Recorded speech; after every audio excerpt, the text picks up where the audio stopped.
Hello, and welcome to today's session on building resilient and inclusive societies, accelerating universal access to WASH, convened by the World Bank's Water Global Practice with support from the Global Water Security and Sanitation Partnership.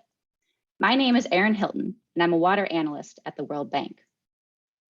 Today, we will show how results-based financing can facilitate better, faster progress toward universal access to WASH services.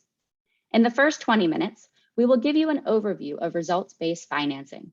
What is it? When should you use it? And what has the World Bank learned in almost a decade since we created a results-based financing instrument known as a Program for Results, or P4R, in 2012. In the second half of the session, we are very honored to have a ministerial panel to discuss how results-based financing can support national-level programs to achieve universal access to WASH services. Throughout the session, we encourage you to share your questions and comments in the chat on Pathable, where you join this session today. Now, we want to reach out to our audience to get a sense of your level of familiarity with results-based financing, whether in the water sector or elsewhere. So please tell us, have you used results-based financing in your work? If so, has it helped you deliver more resilient, inclusive, sustainable, or efficient WASH services? While you enter your responses on the Pathable page, let me introduce Param Iyer, the Global Lead for Strategic Initiatives at the Bank's Water Global Practice. Param has split his career between government and international civil service, having led the ambitious Swachh Bharat campaign in India, and also had a long career at the World Bank, where he designed some of the bank's first P4R programs. Param, over to you for your opening remarks. Thanks a lot, Erin, and good morning, good afternoon, good evening to all of you. We're very glad to have Minister Adamu and Minister Syed Ismail from Egypt. Great to reconnect, and good afternoon and good evening again to all the participants. We're looking forward to this very interesting session on building resilient and inclusive societies and accelerating progress towards universal access. As we all know, all of us, all countries are committed to SDG 6, which is, one of the key agendas is in achieving universal access to water and sanitation services.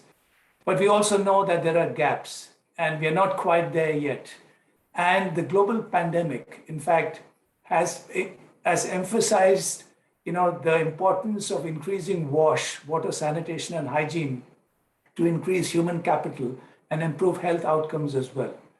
So today we are looking at what Erin mentioned. We're looking at how can results-based financing approaches actually help to increase and accelerate progress towards the SDG 6.2, as well as water and hygiene.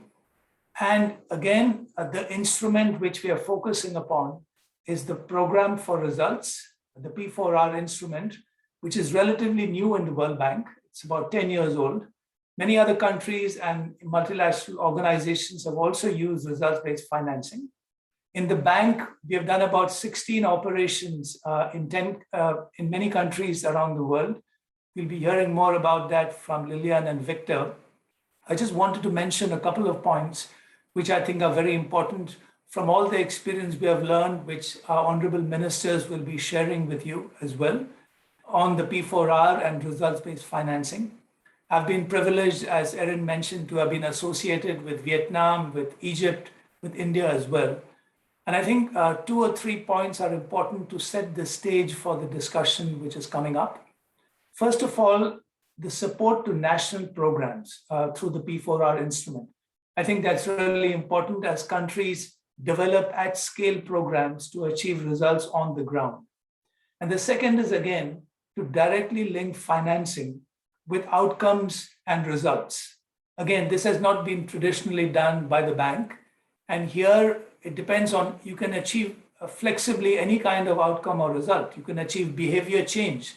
550 million people in India changing their behavior, which Nigeria is now leading the show with. You can achieve outputs, you can achieve infrastructure, and you can also achieve institutional change. So it's very flexible in terms of what kind of result you want to achieve. The next point is that this instrument actually helps countries in strengthening their own systems. whether it's procurement or social or environmental protection, this is an enabling technical assistance and strengthening of capacity building. And finally, and quite importantly, this instrument also helps to strengthen institutional and policy change. So it goes well beyond the traditionally limited approach which the bank used to follow. So we're really looking forward to hearing about these approaches. It's going to be exciting to join the panel with honorable ministers to hear them share their experiences so that others can learn from this. So with that, let me stop here. We're looking forward to a very exciting discussion. Back to you, Erin, to take this forward. Thank you very much, Param, for those framing remarks. Now let's look at the results of our poll. It looks like we have a number of experienced users of results-based financing here today, so thank you for joining us. I'm sure we have a lot to learn from you as well. So again, please do share your questions and comments in the chat on Pathable. Next, we're going to hear from Victor Vasquez, Senior Water and Sanitation Specialist, and Lillian Penna, Lead Water Supply and Sanitation Specialist, to give an overview of how the bank's results-based financing instrument works and to share some of the challenges and lessons learned. Victor and Lillian, over to you. Thank you, Erin, and hello, everyone. So this presentation is about how using results-based financing can facilitate better, faster progress towards universal access to water services. Next slide, please. So you may all be familiar with the most daunting sector challenges, I would say, when we talk about inclusive access, increasing efficiency and sustainability in service provision, or building resilience to shocks. And here I'm talking not only about climate shocks, but could be financing, or as we've seen with the COVID pandemic, epidemiological as well. What we've seen in the bank is that traditional projects or traditional financing that is linked to ring-fence activities are input-based. And so we finance or we disburse or we pay for inputs and hoping that results or higher level results will come later. But sometimes in some challenging areas like institutional strengthening or sustainability, these results are difficult to achieve. So therefore, what we are seeing is a growing demand for programs that really help to deliver real and sustainable results. And these programs can tackle those challenges more effectively. So within the whole range of possible instruments regarding results-based approach, sorry, what we are going to talk today is more about an instrument in the bank that does this at scale, which is the Program for Results, as Param was saying. So the Program for Results instrument is a financing instrument that supports government programs using own country systems and linking disbursements of funds directly to the achievement of specific results. Next slide, please. So this slide synthesizes the main difference between a traditional project or an investment project financing and the Program for Results in 3 dimensions. The first one on the purpose. So a traditional project supports activities or sub-projects that are well-defined and ring-fenced, and a series of development objectives that are supposed to be achieved after these activities are implemented. Whereas P4Rs support, as Param said, government programs and focus on a wide range of results, from outputs to outcomes. In terms of the disbursement mechanism, a traditional project, we disburse into a designated account, and then there are a series of eligible activities or expenditures, and the governments use that money to pay for contracts, works, consultancies, etc. In a P4R, what we do is to disburse against results using the disbursement link indicators or DLIs. And in P4Rs, there is no tracking specifically of World Bank dollars. What we do is we support overall program of expenditures. And last, as Paramos was also saying, in terms of the systems that I use to implement the program, fiduciary, meaning procurement or financial management, but also environmental and social systems. In a traditional project, we use the World Bank own rules, whether in P4R, what we use is the country systems. Back to you, Lilian. Thank you, Victor. So let's talk a bit more on how the P4R actually works, right? And the P4R has several tools that all together contribute to the achievement of the national program goals. And one of the main tools of the P4Rs that really at the center is the disbursement link indicators, or DLIs, as we usually say. And it's through the DLIs that we can define, incentivize, and reward the achievement of results. And here I'm sharing just a few examples to illustrate that the DLIs can be, for example, output-based, such as number of household connections.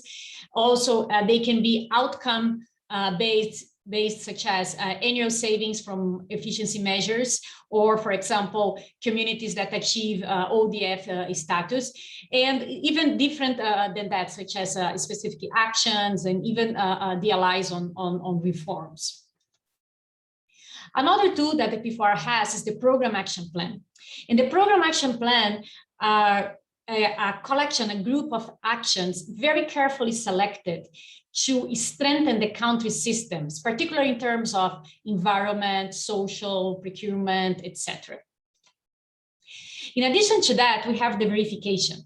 And the verification is not only, as the name says, to verify the results that were achieved, but the verification has proven to be very powerful to actually push the quality of the results higher. And this is something that we have seen consistently across the P4Rs that we support, that the verification, a credible verification, really has the power to ensure quality and compliance. And finally, in terms of capacity building, the P4R can also support that, not only through DLIs and the Program Action Plan, but also through technical assistance activities that can be embedded within the program and support the capacity building for the government in achieving the program national goals. Back to you, Victor.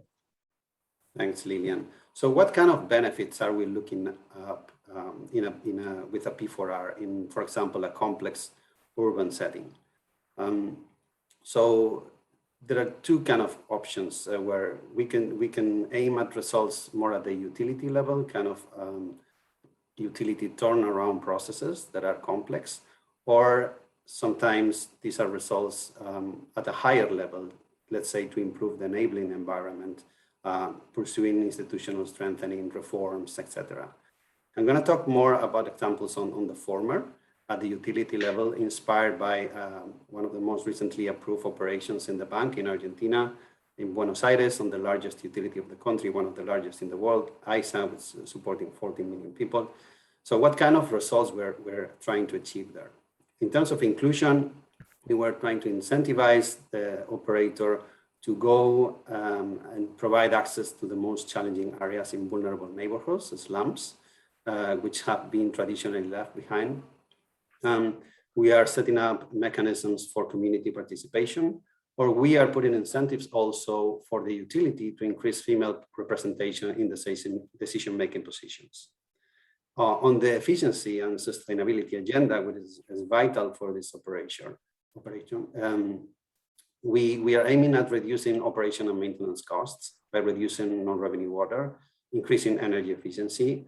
Another thing that could be done is to incentivize improving service quality standards like continuity or quality, or increasing revenue collection. And in terms of resilience, we can set up robust engineering designs or designing emergency response plans. These kind of things can be also supported by traditional input-based projects. But here we're going also beyond to set up incentives to promote utility modernization, meaning promoting the entire digitalization agenda, automatization of processes, which is vital for the utility to be agile in responding to crisis. Back to you, Lilian. Thank you. Well, in the rural setting, what could be the benefits of a P4R? And here we have selected a few examples to illustrate. So, for example, in the inclusion dimension, the P4Rs can support the community-wide access where communities can be rewarded when the entire area benefits from a package of WASH services, including households, schools, and health centers. And what is interesting in the P4R is that we can incentivize and reward not only achieving the community-wide WASH status, but actually sustaining that over time. In terms of efficiency and sustainability, and this is something that, as Victor was saying, is very common across almost all P4Rs that we have. The P4R can support a combination of elements that together enhance the efficiency and sustainability of the water systems to be improved, such as establishing tariffs, achieving O&M cost recovery, etc. In terms of resilience, one way of doing that, for example, could be through mainstreaming into the systematic capacity building programs that the P4R can support activities, topics such as watershed management, disaster risk management, and others. Well, as Param was saying in the beginning, the P4R is in place since 2012, and up to now, there are over 100 programs across more than 10 sectors being supported through P4Rs. Here, we are showing the water-related P4Rs, just to give you a flavor. And they range, for example, rural water-focused P4Rs, such as in Vietnam or Egypt, more like urban water P4Rs, such as in Mexico or Argentina, and even sector-wide reform type of programs, as we have in Albania or Nigeria. And now, just to close, I would like to share some lessons from almost a decade of engagement in P4Rs, right?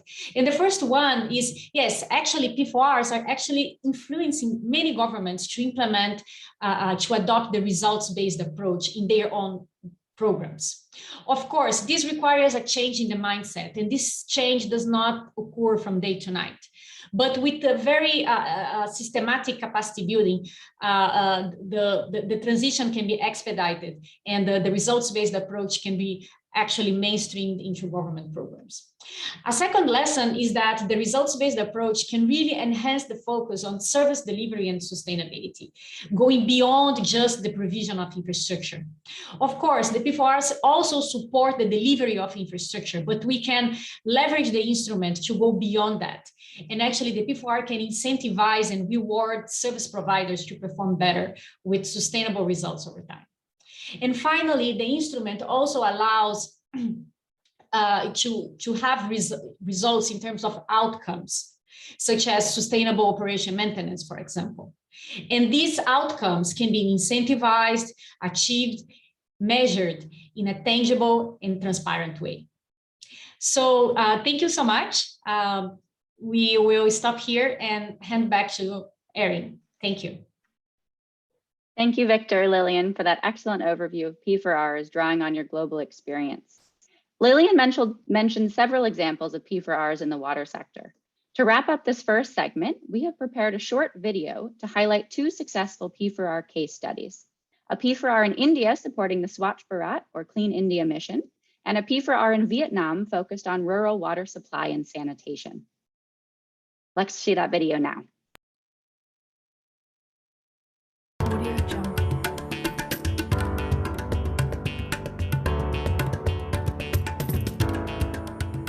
In 2014, 3 out of 5 people in rural India were defecating in the open. To address this challenge, India launched the Swachh Bharat or Clean India mission, an ambitious drive to improve access to sanitation and put an end to open defecation nationally. The World Bank provided $1.5 billion for a program for results to support the rural component of the mission. With political support from the highest levels, the program generated a mass people's movement to drive behavior change at scale. Community outreach and targeted communications helped socialize the practice and benefits of using a toilet. And an integrated public policy framework aligned incentives and ensured coordination across all levels of government. Under the program, villages were incentivized to achieve and sustain their open defecation-free status. and the results were verified annually by an independent agent. Just 5 years later, India declared itself open defecation free in October 2019.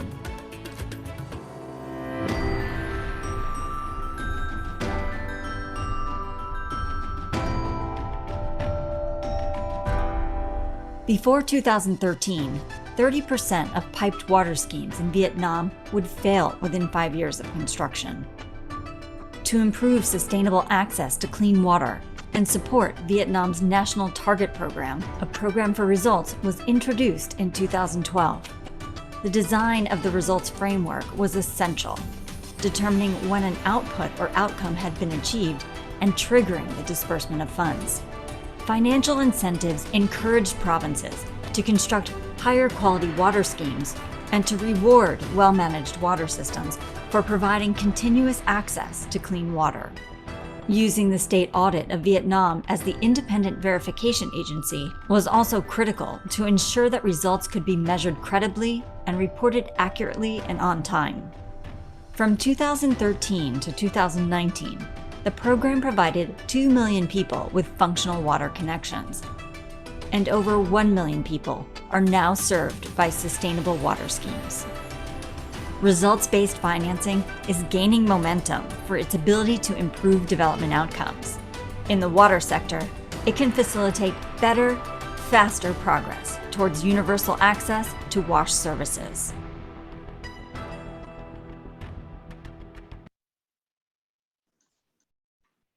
As you can see from these country examples, P4Rs can support ambitious and transformational national programs while building capacity and driving institutional change. That brings us to the end of the first segment of this session, so let's transition to the second part. We're fortunate to have a ministerial panel here today to share the experiences of Nigeria and Egypt with P4Rs in the water sector. Let me hand back over to Param Iyer, the bank's global lead for strategic initiatives, to introduce and moderate the panel. Thanks, Erin. And as you mentioned, the power of P4Rs and results-based financing to literally transform the lives of people. So as you mentioned, we're very fortunate today to have the ministerial panel. And it's my pleasure to first introduce the Honorable Suleiman Adamu, the Minister for Water Resources, the federal government of Nigeria. He's also the chairman of the Council of Ministers for the Niger Basin Authority and the Lake Chad Basin Commission. So welcome, Honorable Minister. Good to see you again. It's also my pleasure to introduce Dr. Syed Ismail, the Deputy Minister for Infrastructure within the Ministry of Housing, Utilities and Urban Communities for the Government of Egypt. Again, great to see you again, Minister. We look forward to your presentations. I'll first request Honorable Minister Adamu to present the Nigeria story. Over to you, sir. Thank you very much, Param. Good to see you again. Minister Dr. Ismail from Egypt, other members of the panel and participants, good afternoon. We have, I think, a screen to share. So I'm not seeing it here yet.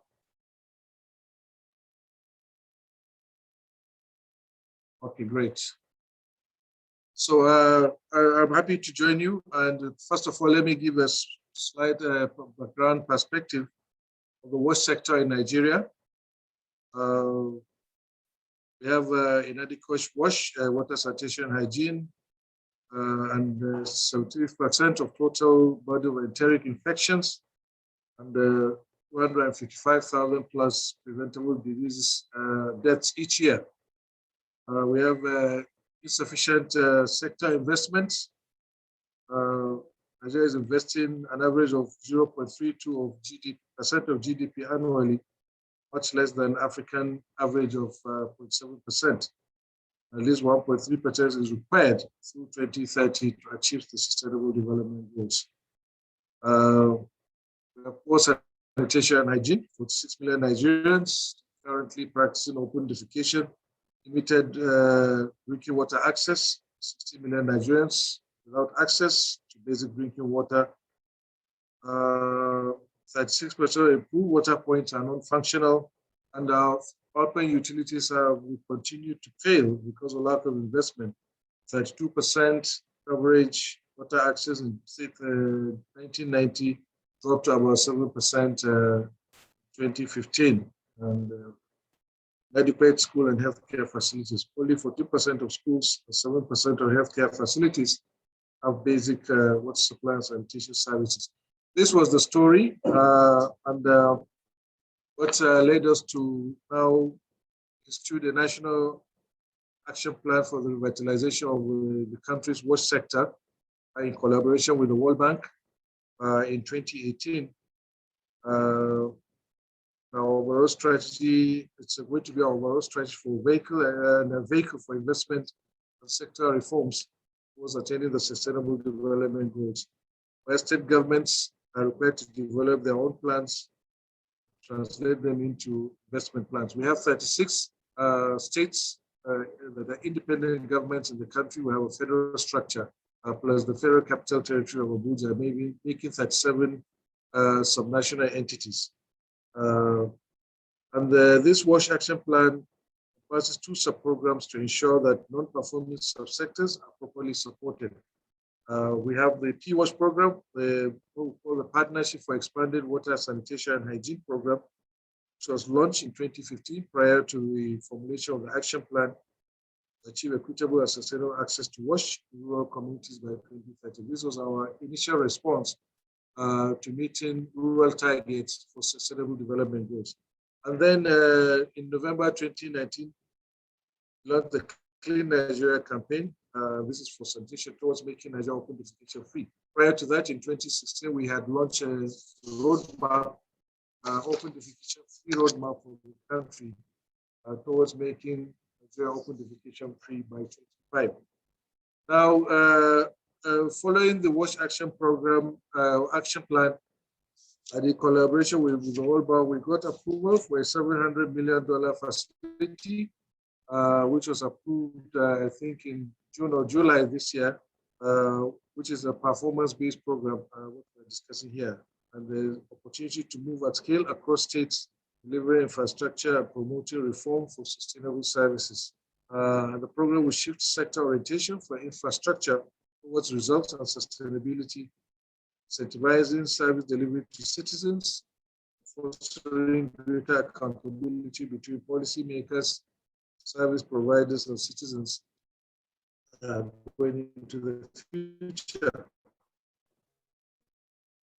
It also provides necessary technical assistance to states during implementation. Strongest performance benefit more for the investment, and at the same time, they can perform well, we get better opportunities and get a better deal. So we have some expected benefits from performance-based approach. Well, mainly, I think the most important thing being a level of competition between the states. Whereas before, states would just go and get the loans and projects, and at the end of the day, a couple of years down the line, you don't see much of it, or it's just a question of on the request. Now we're forcing them to compete, and obviously, of course, the results have to be shown before the reward will come. So it's a very good incentive for that, and commitment and performance determine outcome for the state will be enhanced. Of course, fund allocation to state is notional, is that in the game, and meet the eligibility criteria will be the ones that get the best part of the deal.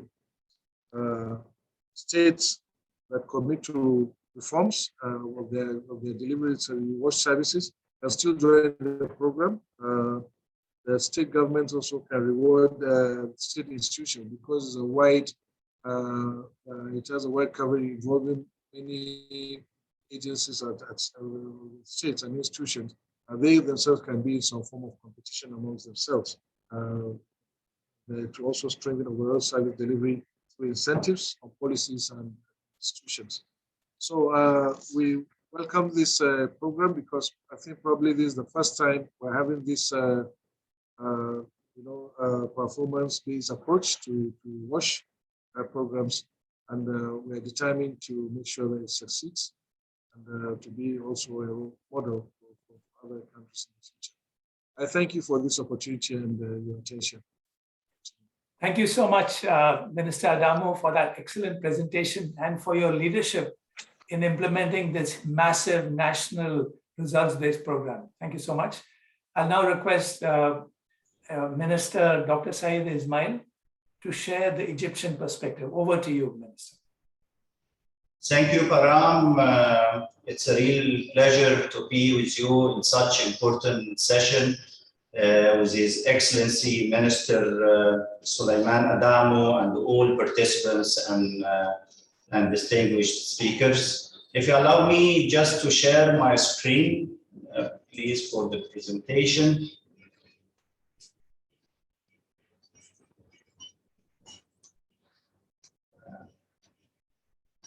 Actually, I'm going to share my presentation with you on overview on the utility sector program for results P4R in Egypt, which is called Sustainable Rural Sanitation Service Program, SRSP P4R. Actually, this program for us is very important program and is supporting the transition of the water and sanitation sector in Egypt. The water and wastewater sector in Egypt is responsible for delivering services for more than 100 million capita. Prior to 2014, there was significant financing for the sector from both governmental funding and also development partners for rural sanitation services, providing the service improvement for the rural sanitation. However, the progress was below expectations, low implementation, inflated construction costs, etc. In 2015, the government of Egypt started to shift from centralized to decentralized model and building capacity for the water and sanitation companies and using transparent formula-based fiscal transfers linked to the performance by other means targeting to fix the institutions instead of fixing the pipes. The Sustainable Rural Sanitation Service Program is operational across 6 big governorates in Egypt. You can imagine in these 6 governorates, we have about 25 million capita living in these governorates. That means 25% from the total population. The total financing for that program is about 1.15 billion USD. This program actually is aligned with the Sustainable Development Goals and also with the Egyptian Vision 2030. The SRSP P4R support strengthened regulatory authority, tariff reforms, improved procedures for land acquisition and also for procurement, and increased responsiveness through citizen report cards, strong women representation, proper interventions, and the monitoring of key performance indicators. This program actually supporting the 3 main pillars of the sector strategy.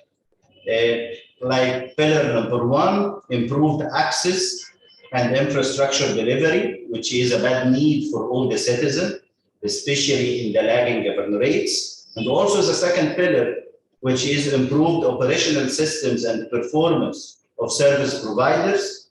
And the third pillar, strengthen the national sector framework.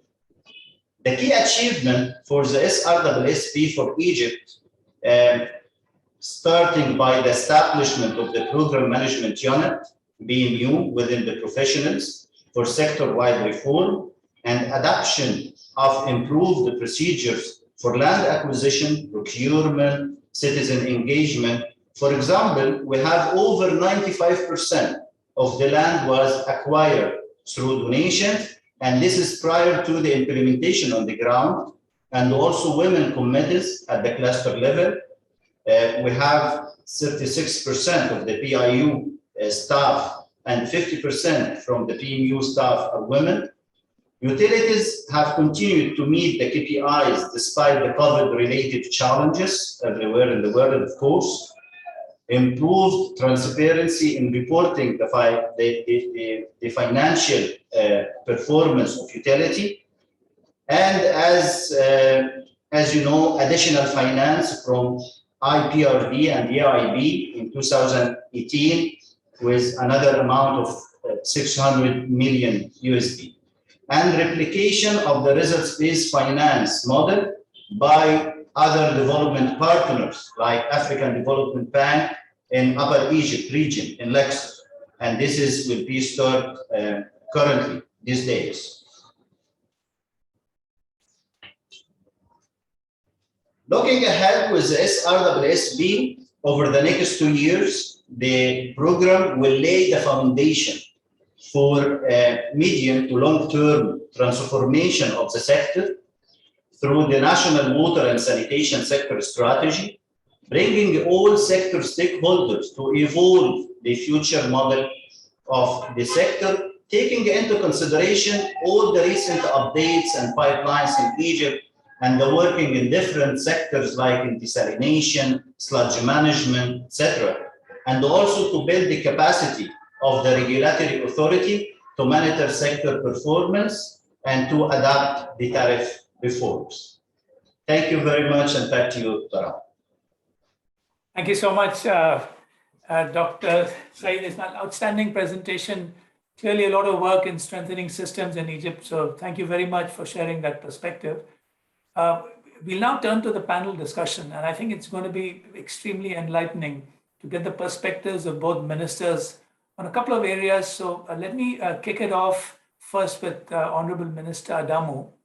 I know it's early days for the Srwsp program in Nigeria.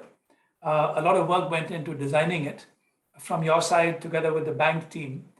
The question I wanted to pose to you is, even though it's early days, what is your sense about how a results-based program can support policies and institutions that deliver in resilient and inclusive services? So what is your take on this, and how are you looking forward to achieving it? Sorry. No problem. Can you come again, Param? Please? Sure. I had some distraction. Yes, Minister. I was just mentioning, even though it is early days in Nigeria for the Srwsp $700 million program, what is your sense of how a results-based program such as this can actually support the country in scaling up and delivering inclusive and resilient services? Well, like I said in my presentation, this is probably the first opportunity that we have to do this. So, but our experience in the past is that all the efforts that we've been making at federal level have not been yielding results, because we, as a federal system, our biggest challenge has been how to trickle down our policies and ensure that the subnational level things are being done the way we plan them and the way we would want them to happen. So if now we have something that you get the reward after, I think it's a good incentive. Even the PWASH program that we developed in 2016, the basic thing was we wanted to find a way to incentivize the state government. Whereas years before, federal government has a separate program and the states had their program, and over time, states began to just shy away from doing their own and allowing the federal government to be the key player. Now we're throwing it back at them and saying that, okay, the federal government will only do as much if you do so much. So this is, we started with the rural water program, the PWASH program, and it's successful in some states, not successful in others, because we found ourselves moving always a step further because it was a partnership, a 50-50 partnership. But now the ball is in the court of the states, and I'm sure when they see other states moving faster, getting all the goodies, I expect that this is going to be a paradigm shift, and will kind of be a wake-up call for the state that, okay, it's no longer Father Christmas, or you don't just get things like that without working for it. So I'm quite interested. I would love to see what's going on. I've seen what has happened in India with the Srwsp with the toilets, and I think that we can also get somewhere with this. I'm quite optimistic and upbeat about it. Thank you so much, Minister. I think you hit the nail on the head in terms of incentivizing performance. I think that's what it's all about. And Dr. Ismail, Egypt has been doing this for a while now, and I was fascinated to see how you are addressing sector performance. You're addressing issues like citizen engagement, women empowerment through the results-based instrument. Fascinating. Could you tell us a little bit more about this and how you're sort of scaling up?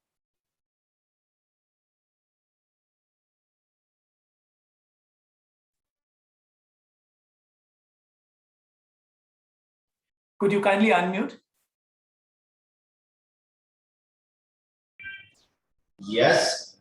So, well, Param, I think one of the most important things that embedded with the B4R design is that it is using the country system.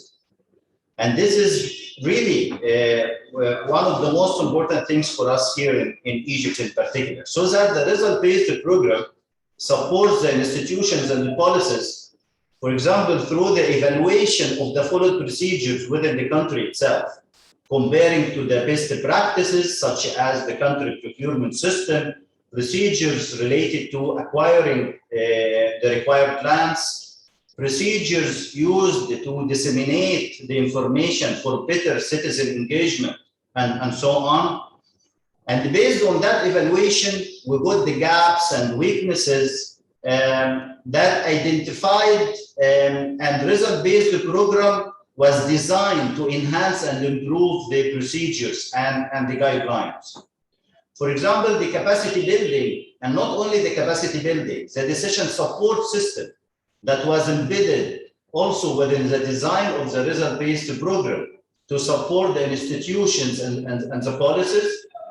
And also, finally, the development of the key performance indicators, including the operational, including the land acquisition, including the citizen engagement, a real citizen engagement actually, and feedback and citizen report cards, etc., to encourage the staff on the implementing entities to enhance their performance, which has positive reflection on achieving the required results. And results was not only infrastructure.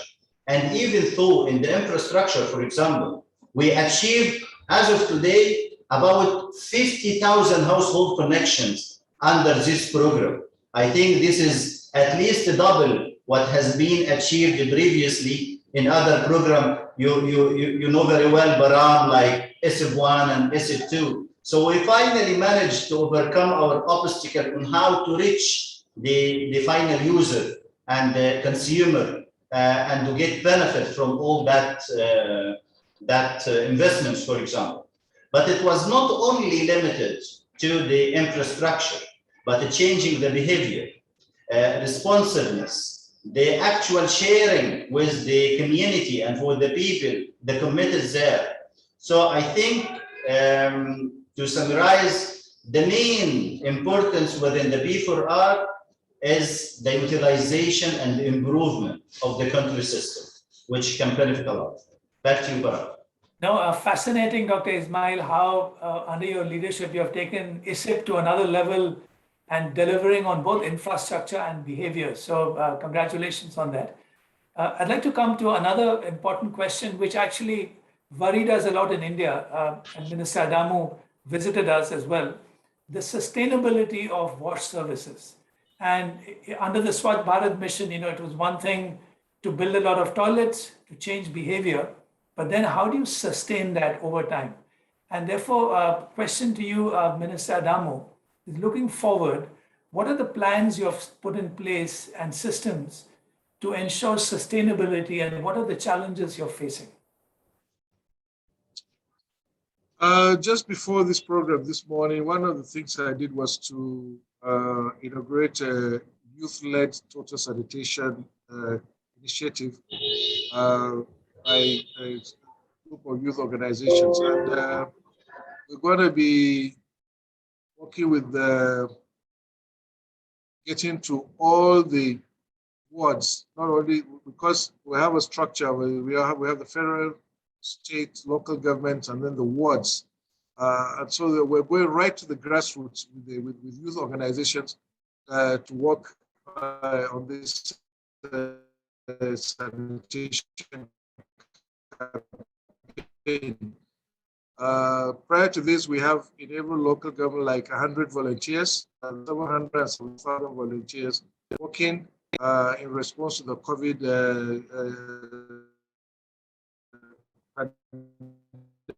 pandemic.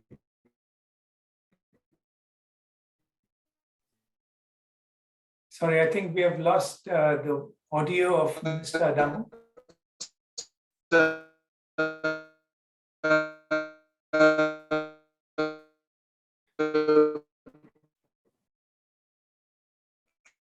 Okay.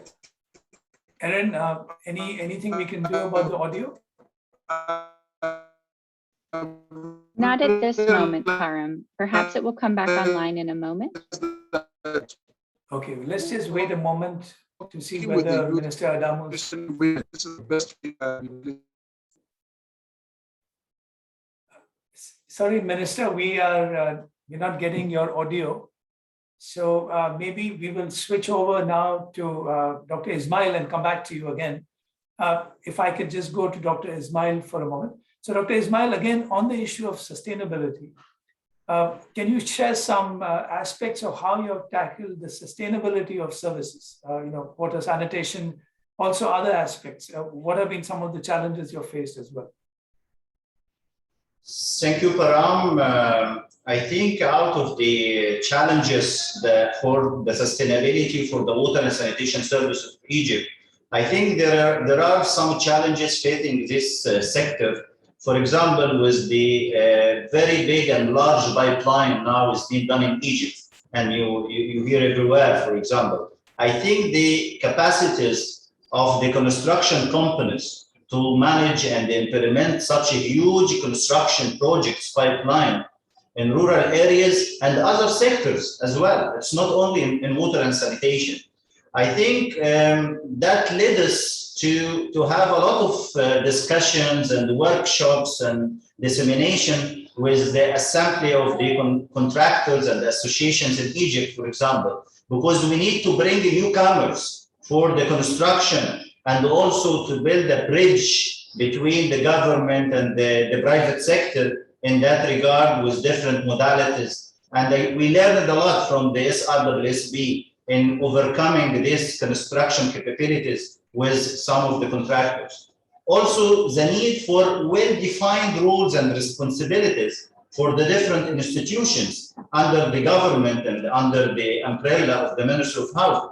For example, we have 5 different institutions responsible for delivering that huge investments in Egypt, and this is need a lot to work for the decentralized, which we learned a lot from the P4R program for Egypt. This is why we utilize the manpower and the entities in the regions itself to pay attention for the role of the implementation in their regions, which gave a lot of credibility even for the progress for the project. Also, increasing demand for potable water to meet the requirements of the development that are taking place in various Egyptian governorates. You see now in Egypt in the last 5-6 years, we have a lot of new investments, new development everywhere. So I think this is also was one of the challenges. This is why with the result-based, we put some targets, we put some KPIs, we put some indicators that should be maintained even for the infrastructure that have been there in the different regions. I think last but not least, also the integration between the line ministries. Because in Egypt, the water file is not just with one ministry. We have about 5 line ministries working in the water file in Egypt. You have the Ministry of Housing, Utilities and Urban Communities working in the services for drinking water and sanitation.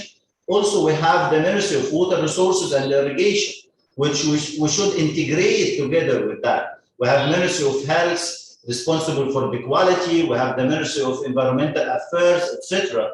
So using the P4R and put a very clear responsibility matrix for the engagement between the different line ministries, it was fantastic that the P4R is not only about giving the infrastructure, the implementation, but also to have a prepared enabling environment and to take it to that level for the decision taking level, so that we were able with the government to connect and integrate together with the different line ministers, for example.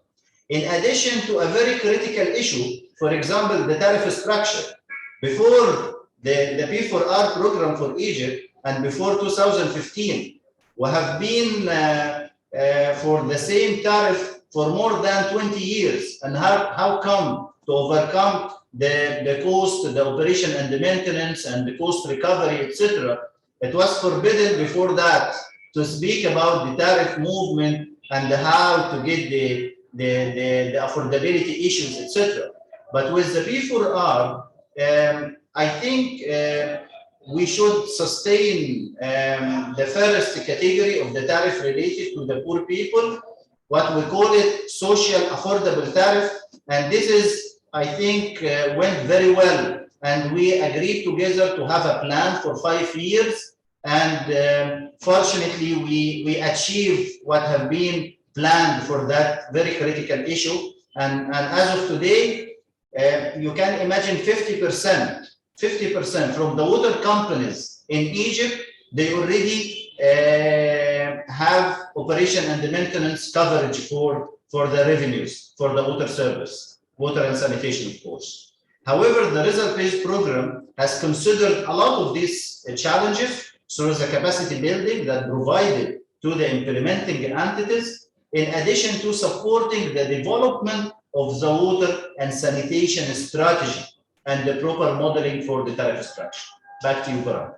Fascinating, Dr. Ismail, to hear how you're using the instrument to address many different aspects, systemic as well as infrastructure, particularly the social tariff. Glad to have Minister Adamu back. Sorry, we lost you for a moment. You were telling us a little bit about how you're dealing with the sustainability issue. Yes, I mentioned that we've identified that our key targets should be the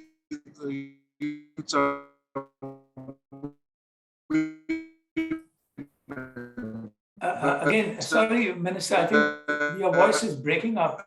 Maybe if you turn off your video, level, it might be a little better. We have the president has taken charge, but I think what we have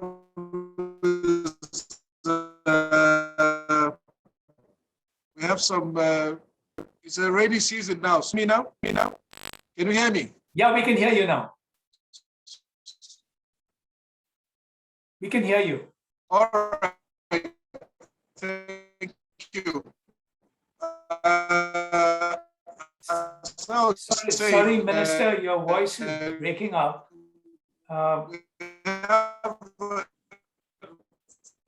We can't hear you very well. Your voice is breaking up. It's coming and going. Can you hear me now? Yeah, now we can hear. All right.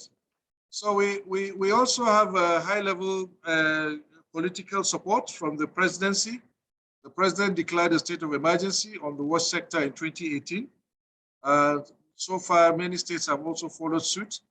And then also in 2019, he gave an executive order giving back into the Clean Nigeria campaign, and we have a steering committee chaired by the Vice President of the Federal Republic of Nigeria, and relevant ministries and departments and agencies involved, including local government and state representation.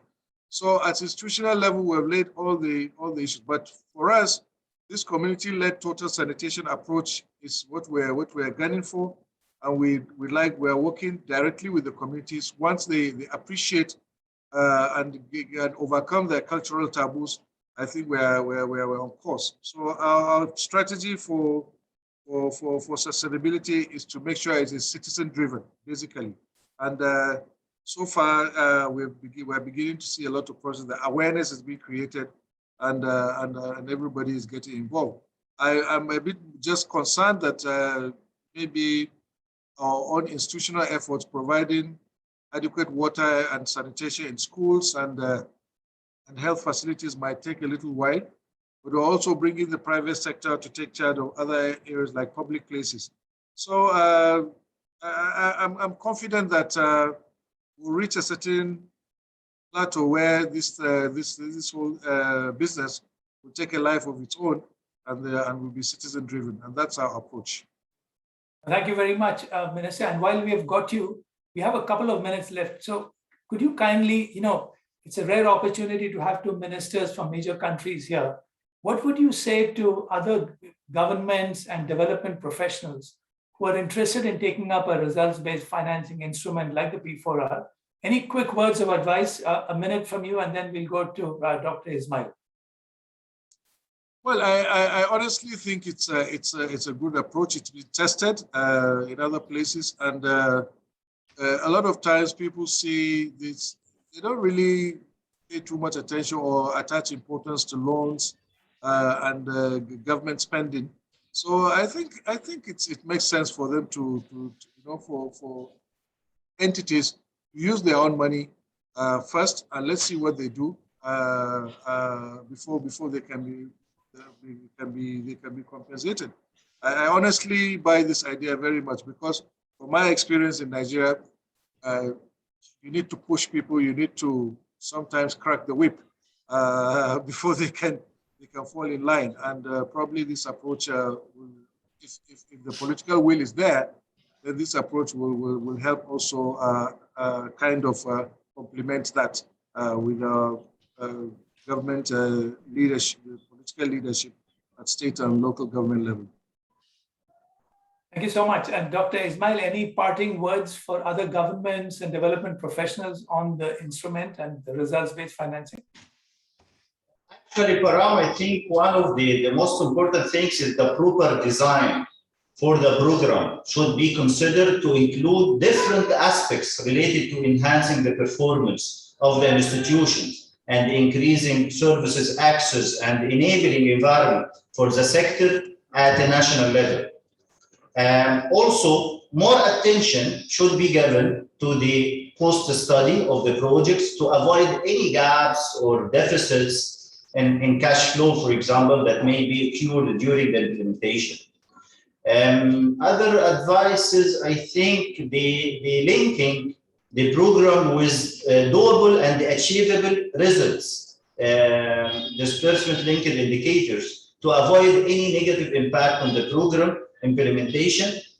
And maybe also one of the most important things is to give attention for the capacity building program should be executed by the government specialists and also World Bank experts and the program management consultants supporting the program to support the implementation entities to achieve the committed results. Back to you, Parag. Thank you so much. Before I hand over to Erin for some closing remarks, may I personally and on behalf of the organizers thank the honorable ministers for taking the time and sharing their very valuable perspective. Also wanted to thank Victor and Lillian, two of the most outstanding practitioners of the P4R instrument in the bank, and of course, Erin and Erica and everyone else and CV for organizing this. Thank you once again, and over to you, Erin, for your closing remarks. Let me add my thanks. Thank you, Param. Thank you, esteemed ministers. And thank you all for joining us to share your experiences with results-based financing. As we have seen throughout the coronavirus pandemic, WASH services are a critical first line of defense against the spread of disease.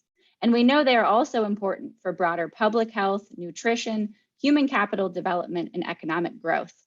And results-based financing is an important instrument for accelerating universal access to WASH services for all and everywhere. Yet, as we heard clearly from the ministerial panel here, results-based financing is a critical instrument not just for providing the infrastructure for universal access, but also for making sure that those WASH services are resilient, inclusive, and efficient, while at the same time strengthening country systems and supporting utility reforms to make sure that results are sustained over time. In Nigeria, the program is incentivizing states to commit to sector reforms and aiming to provide wash services in homes as well as in healthcare facilities and schools, while setting ambitious but achievable goals related to gender inclusion and resilience. The minister also mentioned youth involvement in total sanitation efforts, which is exciting work. And importantly, the program provides the flexibility to scale up to additional states who meet eligibility criteria. In Egypt, we heard about how the program is helping to provide inclusive access to sanitation services, including in remote rural satellite villages, through engaging citizens through a citizen report card and establishing a pro-poor tariff, while also reducing flows of untreated sewage and improving country systems, while building local capacity to manage improved decentralized sanitation service delivery and clarifying responsibilities and forging important ties across the many agencies that are involved in the water sector. I hope that this session has inspired you to use results-based financing to facilitate better, faster progress toward universal access to WASH services. If you want to revisit this conversation, CWE will be making the recording available shortly. And if you have any further questions or want to access additional World Bank reports or materials, including on P4Rs, please go and visit the Water Global Practices Interactive Virtual Expo here at World Water Week. We are sharing the link to join that expo now in the Pathable chat. So thank you all again very much for joining us, and please enjoy the rest of your day.